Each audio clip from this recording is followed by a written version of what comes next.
Check out what's trending in this week's Afro here on The Rundown.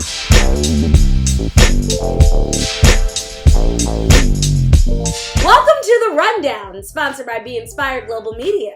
I'm your host, Micha Green, and here are this week's trending stories. In national news, President Donald J. Trump is trending on Twitter as King Trump after he said as president he had the authority to reopen states that have shut down due to the COVID-19 pandemic. Many state leaders are none too pleased with the president's statements and are pushing back on them, saying that Trump does not have that kind of totalitarian power. Governors are saying they will make the decision when to reopen their states and reverse their shutdowns once the curve is flattened. They're listening to science, not the president.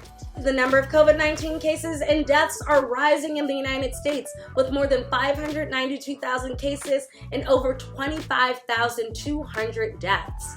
These statistics are opposite to Trump's hopes of lifting shutdowns and easing restrictions, as cases and fatalities are increasing. But you know the Afro will keep you up to date on all news during this pandemic. And as we deliver this news, we need your help. Shameless plug. Small businesses like ours are truly being affected during the COVID-19 pandemic. And even here at the Afro, we've made some changes.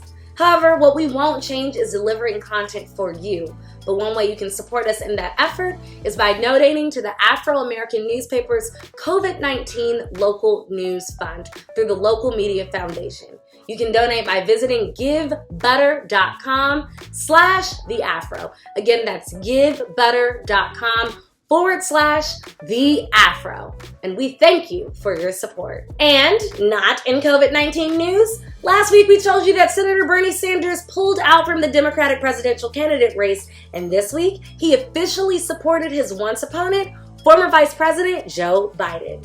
In addition, Senator Elizabeth Warren, another former foe in the Democratic presidential candidate race, supported Biden as well. But Uncle Joe got an even bigger endorsement when President Barack Obama officially announced he was supporting his former VP. This support for Biden is what many are saying is necessary for Democrats to show they are united in the election season. In Baltimore and DC news, we have an exclusive with a Baltimore resident, Sean Weston, who is currently in a DC jail during the COVID-19 pandemic, and he is sharing all the horrors. He told the Afro, "This is a death sentence and I haven't even had a trial." Ugh. This comes right after 51-year-old Dion Crowell became the first person to die from COVID-19 in the DC jail. And you can catch that story in the DC section, where we talk about the fact that Crowell's death came 2 weeks after the DC Public Defender's Office requested some inmates be released, and that the jail should have better structures in order for public health during the pandemic. And 3 weeks after his attorney requested he be released because he already had respiratory issues. Like Weston, Crowell had not been proven guilty, and he was awaiting trial at the time of his death. The local ACLU is speaking out on this issue. Go to afro.com to find out where you can get your copy of the Afro, or just subscribe to the website for instant access. And don't forget to like and share this video, and subscribe to the Be Inspired Global Media YouTube channel for more content sponsored by the Afro. I'm your host, Micha Green, and make sure you tune into next week's edition of The Rundown.